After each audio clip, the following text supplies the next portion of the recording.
Hi everybody. I'm just wondering, should we put up the picture of the house I'm going to talk about? Maybe, yeah. Okay, so even though I'd love to talk about other projects that I've worked on, this is the project I'm working on now, which is my own house. And that's my office, which is the ground floor unit on the left. And that's where I'm sitting right now. The reason why I want to talk about this one as an older building, it's because it's the first time I've done a very large scale renewable energy installation.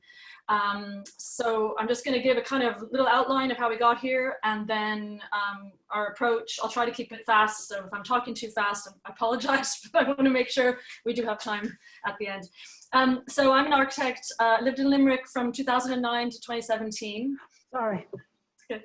And then my husband and I looked around Limerick trying to buy a house. We wanted to buy an old house in the city centre, so obviously that's in the Georgian Quarter, and it was impossible because we were outbid by everybody. They were all developers, and so sadly we didn't, because we had this intention to do a really green eco energy upgrade and restoration.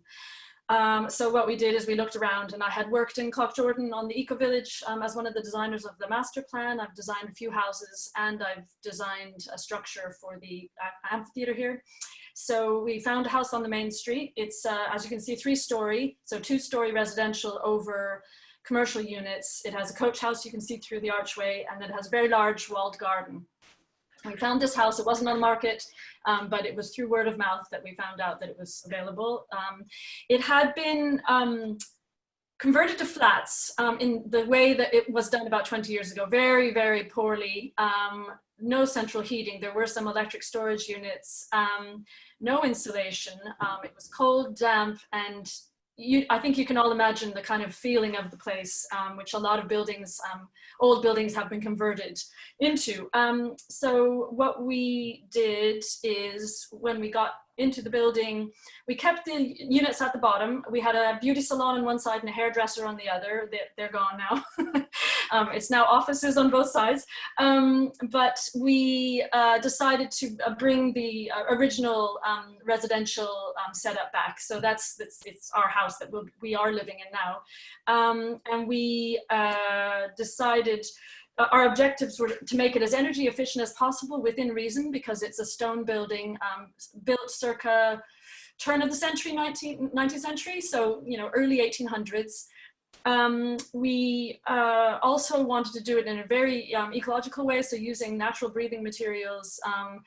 And our budget, I'm afraid we just really had no idea how much money it was going to take to do this, but what we did do is hire contractors to do the major structural works, the heating, the electrics, and then we've done everything else ourselves. So from 2017 until now, we're still working on it, but even within 2 years, the building, the efforts have shown, because of the way we've approached the building in a very natural and sensitive way, the energy performance is extraordinary, which I'll get to. So my husband learned how to lime plaster. He's very good at plumbing, so he's done all of that. I'm very good at joinery, so I've done a lot of joinery. We put in a new heating system, air source heat pump, and it's a very large unit made by Bosch. It's an IVT air source heat pump, and air to water. It runs on electricity. So our supplier is Energia, and they claim to be close to 100% renewable. I'm not sure if that's true, but we trust that at least perhaps it's 80% renewable. It self-regulates. It's a low temperature system. So basically, we run on the top floor there, which is going to be our main residential floor. That's underfloor heating. And then we have ceiling heating on the first floor, and then wall heating and all the bathrooms in some way. So we've put in 3 new bathrooms from what was there before. And the temperature of the building at the moment, and we're not finished yet, is 20 degrees, pretty well nonstop. And we do have an app on our phones. Want to adjust that? We can, if we feel like something doesn't feel quite warm enough or feels too warm. The heat pump obviously was off all summer. It only goes on when we need hot water, and it's programmed to come on. apart from that, in my office, which I'd love to show you, but I'm going to stay focused on this, I have 7 old radiators from, we bought 8 radiators that were made 20 years ago. So they're no longer available, no longer used. They're so out of fashion or inefficient. But because we're treating the whole system like you would an underfloor heating system, I needed 7 in my office to give me the same level. So when I touch them, they're cold, but they're producing enough heat energy to keep my whole office space at a perfect temperature of 20 degrees. We installed mechanical heat recovery ventilation. So once that's commissioned, that will improve the energy efficiency of the building as well. We've made the building entirely, from the first floor up, entirely airtight. So all the OPEs, all the junctions, wall, floor, ceiling are all painstakingly taped. We've used breathable vapor check membranes wherever necessary, roof obviously, and other areas that were necessary. We would have probably, and we will still consider using PVs on that's south facing, that roof.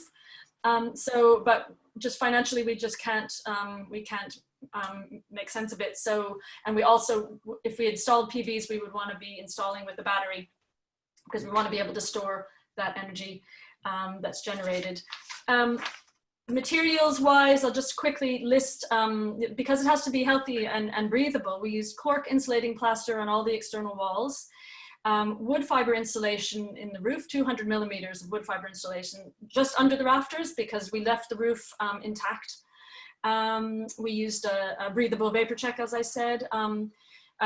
All the paints, generally, most of the paints we used are breathable and zero VOCs, which are volatile organic compounds, which are in all paints, and they're incredibly toxic. And so I don't understand why they're still available on the market, but anyway, we use those at all external walls. And then cellulose insulation at all intermediate floors so that we could get a certain amount of insulation between floors, and also it allows some acoustic control. And airtightness taping, as I said, everywhere. Low energy triple glazed solid timber windows at the north side.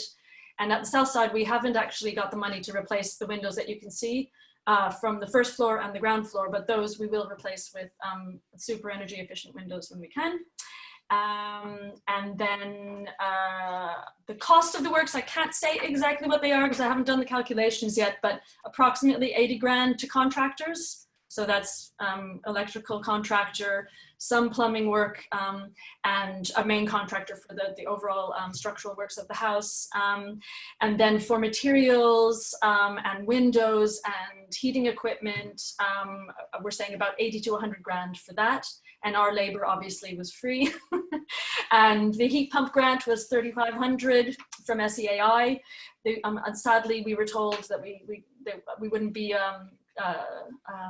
we wouldn't qualify for any other funding from any more government bodies because it's an old house. And I think that that's shocking that you can't actually get funding to help do up old houses. So that's something that I'm interested to hear. If you manage to change that around in Limerick, I'd be fascinated. Our running costs, finally. So last year, our energy bill, and we haven't finished the house, so you know I'm hoping that it'll be extraordinarily better. Last year, our bill was 1,400, and that's for heating, electricity, and hot water. We have no fuel bill, so that's our bill. So that works out at 117 a month on average, but obviously some months it was a fraction of that, and some months it was higher. So we're a B1 the last time we were assessed, so we're aiming for an A3, if not better.